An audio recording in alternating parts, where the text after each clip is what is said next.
The Galactic Council chamber fell into an uncomfortable silence as Admiral Krixtau of the Xanathi Empire finished reading the report. His forearms trembled slightly, causing the crystalline data pad to catch the artificial starlight filtering through the massive viewport. Around the circular chamber, representatives from 12 different species shifted in their various seats, each processing the same disturbing information.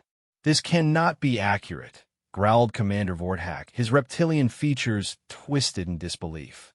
The draconian scales darkened to a deep crimson, a clear sign of agitation among his people. No species develops military units this extreme. The holographic display in the center of the chamber flickered to life, showing tactical readouts and combat footage that made even the most battle-hardened warriors present feel uneasy. The data scrolled past in multiple languages, but the numbers told the same story regardless of translation. Dr. Yeleneth, the ethereal Astari representative, floated closer to examine the display with her large, luminous eyes. Her voice carried the musical quality typical of her species, but today it held an edge of concern. The humans call them Special Forces. The designation appears innocuous enough, but their capabilities... She paused, her translucent form shimmering with what her people expressed as deep worry. Admiral Krixtau activated another section of the display. Video footage began playing, showing human soldiers moving through what appeared to be impossible terrain under conditions that would kill most sentient beings. This footage was captured during their conflict with the Threnodai Collective 3 months ago. Watch carefully. The assembled council watched as small teams of humans infiltrated heavily fortified positions that had withstood siege warfare for standard years. These weren't the typical human marines they had grown accustomed to seeing in joint operations. These soldiers moved like shadows, appeared and disappeared at will, and accomplished objectives that should have required entire fleets.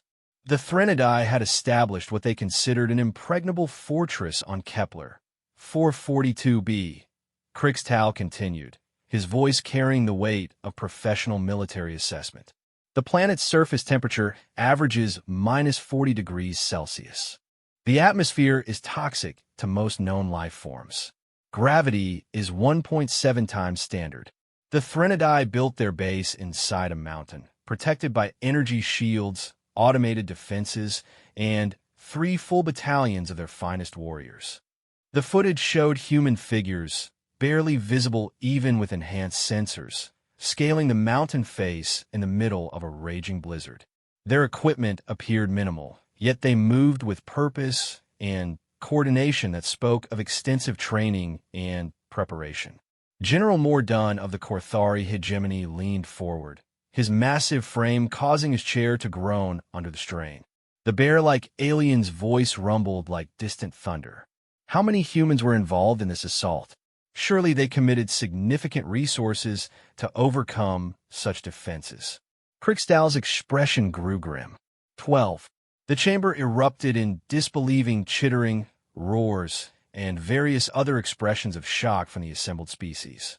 12 soldiers against a fortified position that could have resisted a small army?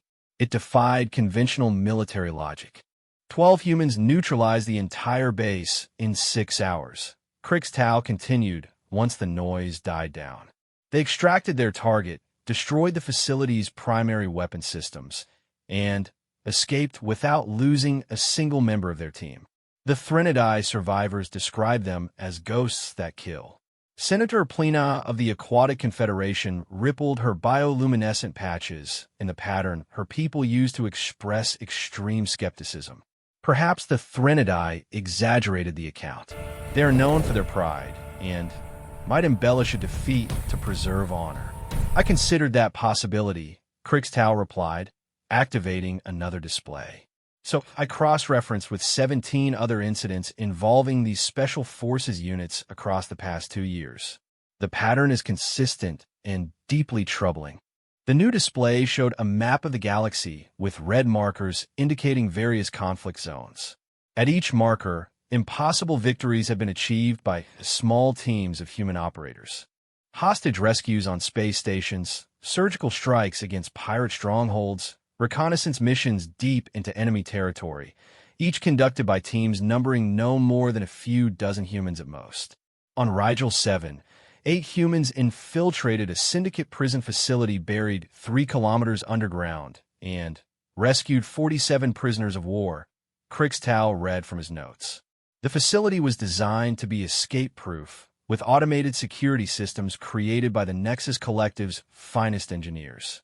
The humans entered and exited without triggering a single alarm. Dr. Yeleneth's form shimmered more intensely. What manner of training creates such capability?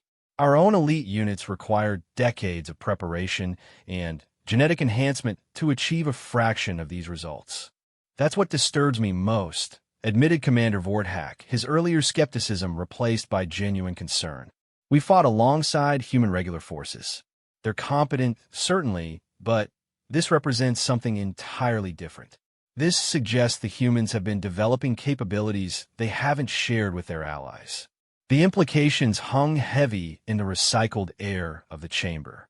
The Galactic Council had been built on principles of cooperation and shared defense, with each member species contributing their unique strengths to the common good.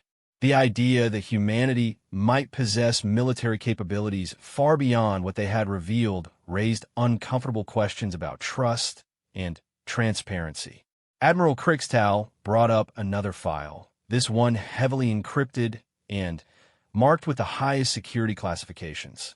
Intelligence sources suggest these units operate under complete autonomy from standard human military command.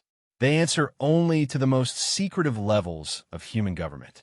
Even their existence is classified beyond the reach of normal diplomatic channels. How did we obtain this information? Asked General Mordaunt, his military instincts focusing on operational security.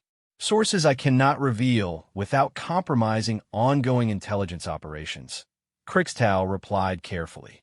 But the information has been verified through multiple independent channels. The humans have developed special operations capabilities that surpass anything in our combined military arsenals. The chamber fell silent again as each representative considered the ramifications. Humanity had been the newest member of the Galactic Council, achieving interstellar travel relatively recently compared to the other species. Their rapid technological advancement had been impressive, but not threatening. This revelation changed that calculation entirely. Senator Plina's bioluminescent display shifted to deep purples and blues, colors that indicated serious contemplation among her people. What do we know about their selection and training processes? Understanding their methods might help us develop countermeasures or similar capabilities within our own forces. Very little concrete information exists, Krixtau admitted. What we do know suggests a selection process so rigorous that it borders on the impossible. Candidates undergo psychological evaluation, physical testing, and mental conditioning that would be considered torture by most civilized standards. The failure rate exceeds 98%. The holographic display shifted to show what appeared to be training footage, though the quality suggested it had been obtained through covert means. Humans were visible performing feats that pushed the boundaries of biological possibility. They endured environmental extremes, demonstrated problem-solving abilities under impossible stress, and showed levels of teamwork and coordination that suggested almost telepathic connection. But this is only the beginning of their training, Krixtau continued. Those who survive the initial selection enter programs that last for years. They learn skills ranging from advanced combat techniques to deep cover infiltration, from technical sabotage to psychological warfare. They become experts in languages, cultures, and technologies from across the galaxy.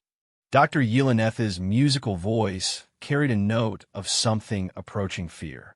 They're creating weapons disguised as soldiers. Beings capable of infiltrating any society, understanding any technology, defeating any defense. The question, rumbled General Mordaunt, is whether these capabilities represent a defensive measure or preparation for expansion. If humanity possesses the ability to deploy small teams capable of neutralizing entire military installations, what does that mean for the rest of us? The assembled representatives exchanged glances, each calculating the potential threat to their own worlds and peoples. The balance of power in the galaxy had been built on the assumption that military might require significant resources and visible preparation.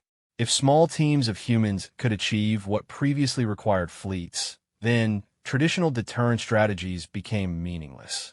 Admiral Krixtal closed the displays and faced the council with the bearing of a career military officer delivering an unpleasant but necessary truth.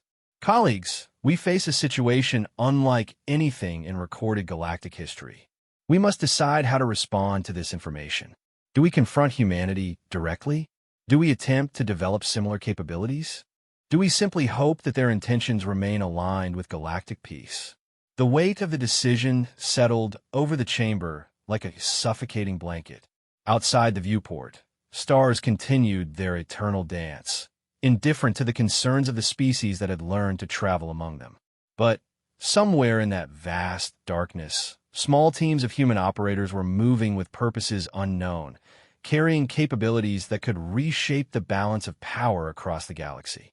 The council session that day would mark the beginning of a new era, though none present yet understood just how profoundly everything was about to change. 3 weeks after the emergency council session, General Mordun found himself in the most unlikely of places, a dimly lit cantina on the frontier station of Haven's Edge. The massive Korthari warrior looked absurdly out of place among the smugglers, traders, and other questionable characters who frequented the establishment. His military bearing and obvious wealth made him a target for every pickpocket and con artist on the station, but that wasn't his concern tonight. He was here to meet someone who claimed to have information about humanity's special forces. The message had arrived through channels so covert that even Mordun's military intelligence network couldn't trace its origin. All he knew was that the sender had somehow accessed classified council records and offered to provide additional details about the human units that had caused such concern. A figure approached his table, moving through the crowd with fluid grace that spoke of enhanced reflexes and combat training. The being appeared to be Astari, with the typical ethereal features and luminous eyes of that species, but something felt different. As they sat across from him, Mordun noticed details that didn't quite fit. The eyes held a hardness unusual for the peaceful Astari, and the movements were too controlled, too precise. General Mordun, the figure said in perfect Korthari, though with an accent he couldn't place. Thank you for accepting my invitation. I believe we have much to discuss.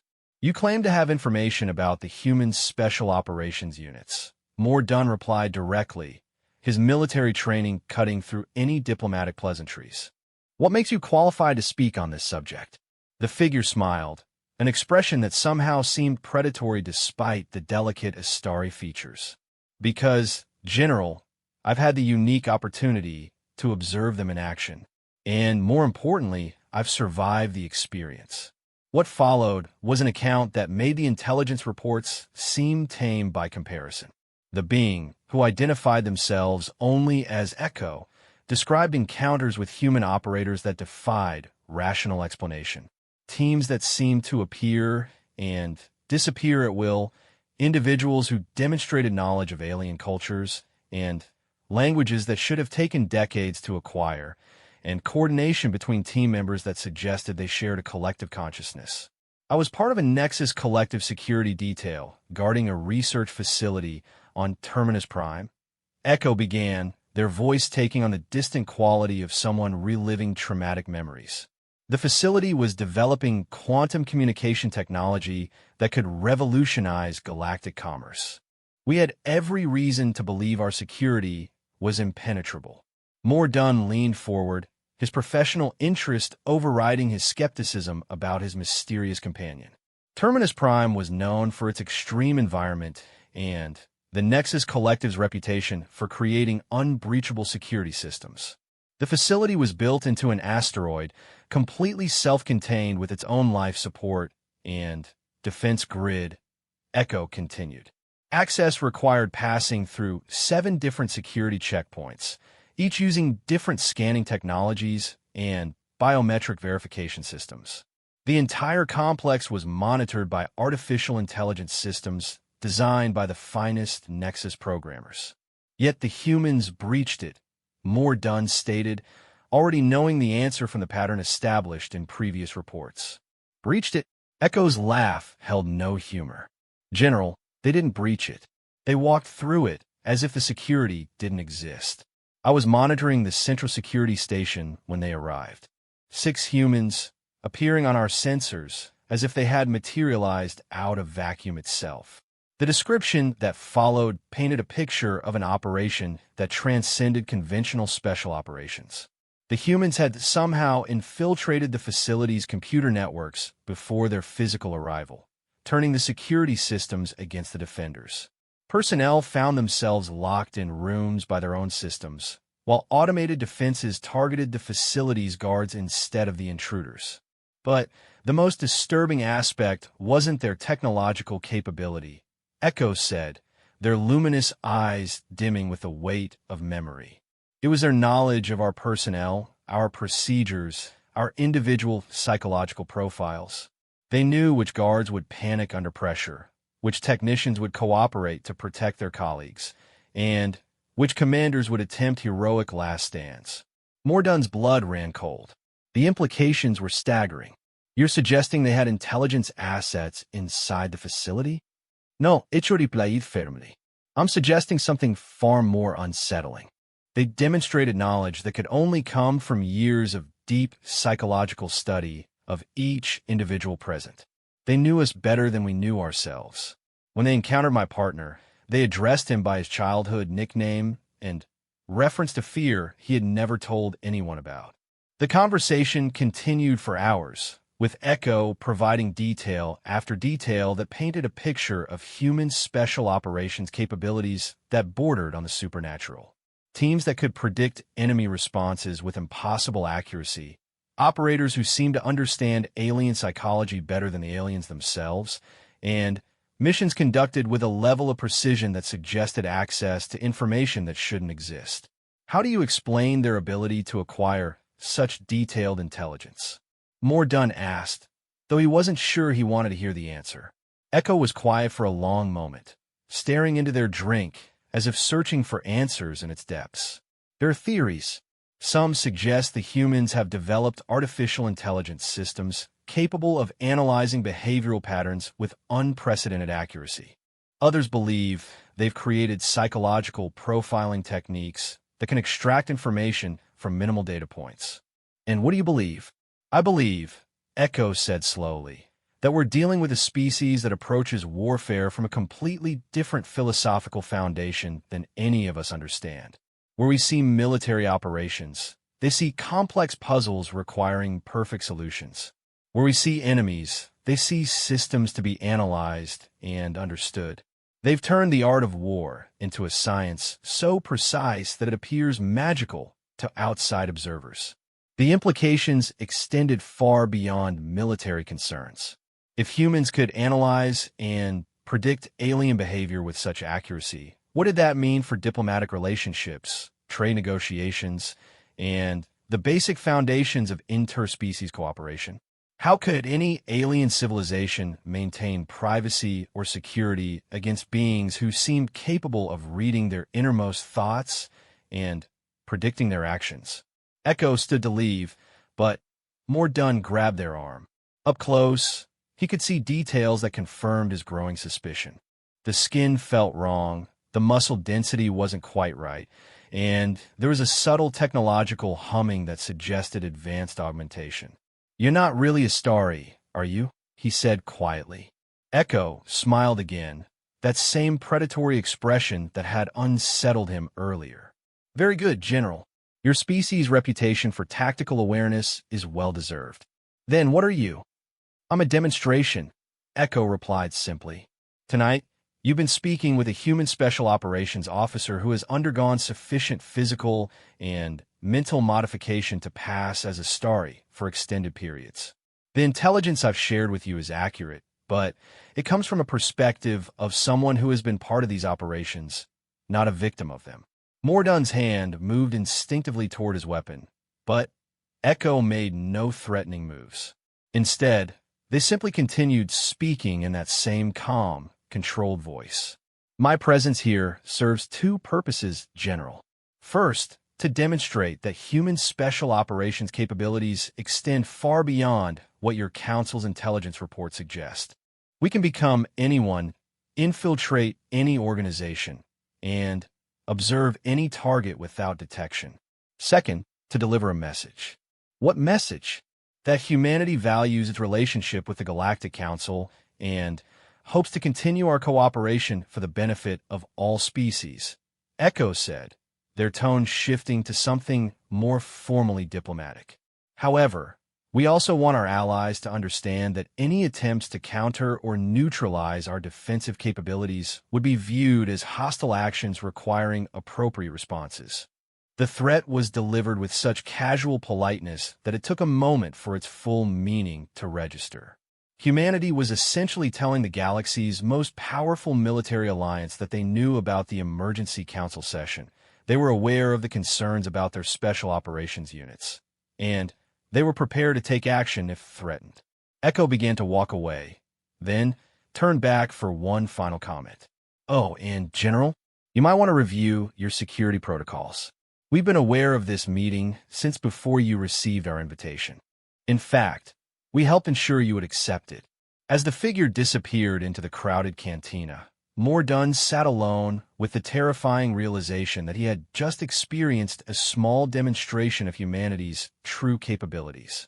If they could infiltrate his personal communications, predict his responses, and manipulate him into this meeting while maintaining perfect cover as a different species entirely, then the Council's fears were not only justified but dramatically understated. The humans hadn't just developed advanced special operations units. They had created something entirely new. Warriors who were simultaneously soldiers, spies, psychologists, and actors capable of becoming anyone and understanding everyone. The galaxy had been worried about humanity's military capabilities, but the truth was far more complex and threatening. They weren't just dealing with superior soldiers. They were facing a species that had revolutionized the very concept of warfare itself, turning every interaction into a potential intelligence-gathering opportunity and every conversation into a tactical advantage. The balance of power hadn't shifted. It had been completely redefined according to rules that only humanity fully understood. Ambassador Sarah Chun stood in the observation deck of the human embassy ship Terra Firma, watching the massive Galactic Council fleet positioning itself in what they probably thought was a threatening formation. Through the reinforced transparent steel viewport, she could see the assembled might of 12 different species. Xanathi crystalline destroyers that could crack planets, Draconian battle cruisers bristling with plasma cannons, and Korthari dreadnoughts built like flying fortresses. It was an impressive display of military power designed to intimidate. Sarah wasn't intimidated. Behind her, Admiral Marcus Torres reviewed tactical displays with the calm detachment of someone who had faced impossible odds before and survived. His augmented reality interface showed real-time analysis of the enemy fleet's weaknesses, communication patterns, and probable strategic intentions. Every ship, every weapon system, every potential threat had been cataloged and analyzed by intelligence networks that the aliens couldn't even detect, much less comprehend. "Ma'am," Torres said without looking up from his displays, "we're receiving a formal communication from Admiral Crixtal. He's demanding our immediate surrender and requesting permission to board for security inspections of our special operations capabilities." Sarah smiled at that. The alien coalition still thought in terms of conventional military power, assuming that their overwhelming numerical superiority would force humanity to comply with their demands. They had no idea that the small diplomatic vessel they were threatening was protected by capabilities that made their entire fleet irrelevant. "Open a channel," Sarah replied, straightening her diplomatic attire and preparing to demonstrate why humanity had become the galaxy's most feared species despite being among its newest members. The main screen flickered to life, showing the interior of Krixtal's command bridge. The Xanathi Admiral was surrounded by his multi-species command staff, all of them radiating the confidence of beings who believed they held the superior position. Sarah could see representatives from each of the major council species, their various forms of body language all expressing the same message. Humanity was outnumbered and outgunned. "Admiral Krixtal," Sarah said with diplomatic formality, "I understand you have concerns about human defensive capabilities. I'm authorized to address those concerns through proper diplomatic channels." Krixtal's forearms gestured in patterns that Sarah's neural interface immediately translated as aggressive posturing combined with attempts at diplomatic politeness. "Ambassador Chun, the Galactic Council requires immediate access to your ship for inspection purposes. We have evidence of military technologies and personnel that violate treaty agreements regarding undisclosed capabilities." "I see," Sarah replied thoughtfully, as if considering the request seriously. Behind her, she could sense Admiral Torres making subtle hand gestures that were being transmitted to assets positioned throughout the galaxy. "And what specific evidence has led the Council to believe that humanity possesses undisclosed military capabilities?" The question hung in space for a moment, highlighting the fundamental problem with the alien coalition's position. They were essentially demanding access to human secrets based on intelligence they had obtained through espionage activities that violated the same treaty agreements they claimed humanity was breaking. Dr. Yeleneth's ethereal form shimmered with embarrassment at the logical contradiction. Commander Vorthak stepped forward on the alien bridge, his reptilian features darkened with aggression. "We know about your special forces units, human. We have documented evidence of their activities across the galaxy. Small teams of your people have conducted operations that should be impossible for any military force." "Impossible." Sarah raised an eyebrow with genuine curiosity. "Commander, I think you may be overestimating the capabilities of our personnel. Special operations forces are common among most advanced civilizations. Every species in the Council maintains elite military units for specialized missions. Not like these." General Mordunn's voice rumbled across the communication link. The massive Korthari appeared agitated, his bear-like features showing signs of stress that Sarah's psychological profile suggested indicated fear rather than anger. "Your units demonstrate capabilities that exceed anything we've seen before. I'm curious about your sources for this information," Sarah said, allowing a note of diplomatic concern to enter her voice. "Are you suggesting that Council members have been conducting surveillance operations against human military activities? Because that would represent a serious violation of our mutual defense agreements." The alien command bridge fell silent as the implications of her statement registered. By demanding access to human secrets based on intelligence obtained through espionage, they were essentially admitting to activities that could justify human withdrawal from the Council entirely. Worse, they were doing so while surrounded by enough firepower to level a planet, making their diplomatic position appear to be backed by barely veiled threats. "We are not here to debate legal technicalities," Admiral Krixtal said, though his tone suggested he was beginning to realize the weakness of his position. "We are here because the Council has legitimate security concerns about undisclosed human military capabilities." "Undisclosed?"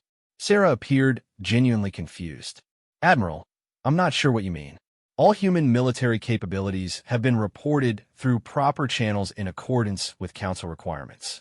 If your intelligence suggests otherwise, perhaps the error lies in your interpretation of our reports rather than our compliance with treaty obligations." Admiral Torres stepped forward at that point, his dress uniform marking him as a high-ranking military officer despite his presence on a diplomatic vessel. "Perhaps I can clarify this matter. I am Admiral Marcus Torres, commander of the Terran Special Operations Division. I assume your concerns relate to our Special Forces activities." The admission sent visible ripples of tension through the alien command bridge. After weeks of investigating and debating humanity's secret military capabilities, a human commander was simply acknowledging their existence in direct diplomatic conversation. The casual openness was more unsettling than continued denials would have been. You admit to operating units that exceed normal military parameters? Dr. Yelenev asked, her musical voice carrying undertones of disbelief. I admit to commanding personnel trained to the highest possible standards, Torres replied with military precision. All human special operations units operate within the parameters established by Council agreements regarding elite military forces. If your intelligence suggests our people are somehow exceeding those parameters, I would welcome the opportunity to review that evidence and correct any misunderstandings. The challenge was subtle but unmistakable. Torres was essentially offering to explain human special operations capabilities while simultaneously demanding that the aliens reveal their intelligence sources. It was a diplomatic maneuver that forced the coalition into an impossible position. They could either admit to conducting espionage against an ally or withdraw their accusations without explanation. Your units have demonstrated capabilities that our best analysts consider impossible, Commander Vorthak said, his frustration beginning to show. Teams of fewer than a dozen humans have accomplished objectives that should require entire fleets. How do you explain such performance? Superior training, advanced equipment, and excellent intelligence support, Torres replied matter-of-factly. The same factors that allow any competent special operations force to achieve results disproportionate to their size. If your analysts find our performance impossible to understand, perhaps they need better training in special operations theory. The insult was delivered with such casual professionalism that it took a moment for its impact to register. Torres was essentially suggesting that the combined military expertise of 12 advanced civilizations was insufficient to comprehend basic human tactical doctrine. Coming from the representative of the galaxy's newest spacefaring species, the statement bordered on the absurd, except that everything they knew about human special operations suggested it might be true. Sarah stepped forward again, resuming her diplomatic role. Gentlemen, I believe we may be approaching this situation from the wrong perspective. The Galactic Council was founded on principles of mutual cooperation and shared defense. If you have concerns about human military capabilities, the appropriate response is not a military confrontation, but a request for cooperation. Cooperation? Admiral Krickstall's crystalline features shifted in patterns that indicated confusion. Certainly, Sarah continued smoothly. If human special operations techniques could benefit Council military forces, we would be happy to discuss training exchange programs, joint operations, and tactical consulting services. Rather than viewing our capabilities as a threat, perhaps you should consider them as an asset available to the common defense. The offer hung in space like a suspended blade, sharp enough to cut through the mounting tension while simultaneously reshaping the entire conflict. Instead of demanding access to human secrets through military pressure, the aliens were being offered the opportunity to learn those secrets through cooperation. It was a diplomatic solution that addressed their stated concerns while maintaining human security and preserving the alliance. But it also carried implications that made the alien commanders deeply uncomfortable. Accepting the offer would mean acknowledging that human military doctrine was superior to their own, requiring their elite forces to learn from the galaxy's newest military power. It would represent a fundamental shift in the galactic balance of power, with humanity moving from junior partner to military leader. You would share your special operations knowledge with Council forces? General Mordun asked, his voice carrying a mixture of hope and suspicion. Within appropriate security parameters, Admiral Torres confirmed. We're always interested in improving galactic defense capabilities through cooperation with our allies. The alien command bridge erupted into urgent consultations as the various species representatives tried to process this unexpected development.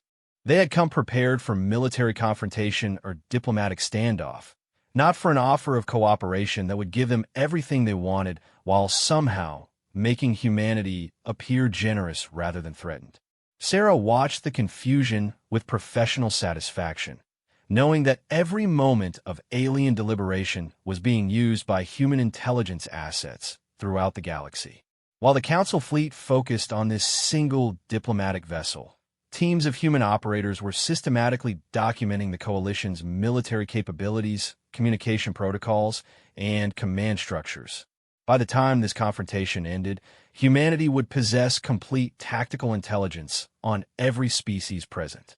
I should mention, Sarah added casually, that several council members have already expressed interest in our training programs. The Nexus Collective has requested assistance with their counterterrorism efforts, and the Aquatic Confederation has asked about our underwater operations capabilities. Perhaps this could become a more widespread cooperative initiative. The statement was entirely fictional, but it served its purpose by suggesting that other council members were already defecting from the coalition. The psychological impact was immediate and visible as representatives began glancing at each other with suspicion instead of unity. Admiral Crickstall's voice carried new uncertainty when he spoke again. We will need to discuss this development with the full council before proceeding further. Of course, Sarah replied graciously. Take all the time you need. We'll be here whenever you're ready to discuss the details of our cooperation. As the communication link closed, Sarah and Torres watched the alien fleet beginning to break formation, individual ships moving away as their commanders received new orders from increasingly fractured command structures. What had begun as a unified show of force was dissolving into a collection of confused and competing interests. Think they'll accept the offer? Torres asked, though his tone suggested he already knew the answer. Some will, Sarah replied, watching the alien ships scatter across the star field. And that's all we need. Once we start training their special forces, we'll learn everything about their military capabilities, their psychological weaknesses, and their strategic thinking. In 5 years, we'll understand their military doctrine better than they do. Torres smiled at that, recognizing the long-term strategic thinking that had turned a potential military confrontation into an intelligence-gathering opportunity. And those who don't accept, they'll watch their allies grow stronger while they remain stagnant, Sarah said simply. Eventually, they'll have no choice but to join or be left behind entirely. The human embassy ship continued its peaceful orbit as alien vessels departed in all directions, carrying their confused and divided crews back to home worlds where new debates would rage about humanity's place in the galaxy. None of them yet realized that they had just witnessed the moment when humanity stopped being the galaxy's newest member and became its most influential power. The revolution had been accomplished not through military conquest, but through the simple offer to share knowledge that humanity had developed through nothing more than superior training, advanced thinking, and the willingness to approach warfare as both art and science. In trying to contain human capabilities, the alien coalition had instead guaranteed their spread throughout the galaxy. And somewhere in the depths of space, small teams of human operators continued their missions, now with the implicit approval of the very governments that had once sought to stop them.